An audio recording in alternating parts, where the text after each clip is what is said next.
ಶಂಕರ್ ಅಡಿಕೆ ಅಂತ ಹೇಳಿ. ಬಟ್ ನಾವು ಏನಂದ್ರೆ ಸವದತ್ತಿ ತಾಲೂಕು ಹೆಕ್ಕುಂಡಿ. ಬಟ್ ನಾವು ಟೀಚಿಂಗ್ ಬಂದಿರೋದು ಏನ್ ಮಾಡೋ ಉದ್ದೇಶ ಇದೆ. ಬಟ್ ನಾವು ಧಾರವಾಡ ಮತ್ತು ವಿಜಯಪುರದಲ್ಲಿ ಹಲವು ರೀತಿಯಲ್ಲಿ ಕ್ಲಾಸಸ್ ಮಾಡಿದ್ದೀವಿ.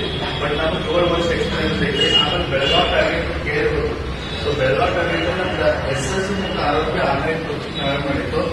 ಆಮೇಲೆ ಪ್ರೆಸೆಂಟ್ಲಿ ನಾವೇನಪ್ಪ ಅಂದ್ರೆ ರೈಲ್ವೆ ಡಿಪಾರ್ಟ್ಮೆಂಟ್ ಈಗ ಜಸ್ಟ್ ಏನು ಜಾಯಿನ್ ಆಗ್ಬೇಕಷ್ಟಿದೆ. ಬಟ್ ಆಮೇಲೆ ಇನ್ನೊಂದು ಏನ್ ಹೇಳಪ್ಪ ಅಂದ್ರೆ ಈ ಕೋಚಿಂಗ್ ಮೇನ್ ಅಂದ್ರೆ ಕ್ವಾಲಿಟಿ ಎಜುಕೇಶನ್ ಕೊಡ್ಬೇಕನ್ನೋ ಒಂದು ಈ ಕೋಚಿಂಗ್ ಏನಪ್ಪಾ ಮೇನ್ ಉದ್ದೇಶ. ಆಮೇಲೆ ಯಾರ ಹುಡುಗರು ಇದ್ರ ಯಾಕಂದ್ರೆ ಹಿಂದಿನ ಏನಾಗಿದೆ ಗೊತ್ತಿಲ್ರಿ. ಬಟ್ ಇನ್ಮೇಲೆ ಮ್ಯಾಥ್ಸ್ ಮೆಂಟಾಲಿಟಿ ನಿಮ್ಗೆ ಯಾವುದೇ ತರ ವಿತೌಟ್ ಫಾರ್ಮುಲಾ ಯಾವ ತರ ಹೆಂಗ್ ಬಿಡಿಸ್ಬೇಕು ಅನ್ನೋದು ನಾವು ಹೇಳ್ತೀವಿ.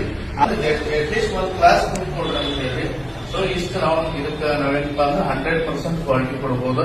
ಯಾಕಂದ್ರೆ 100% ಕೊಟ್ಟೆ ಕೊಡ್ತಾರೆ ಈ ಕೋಚಿಂಗ್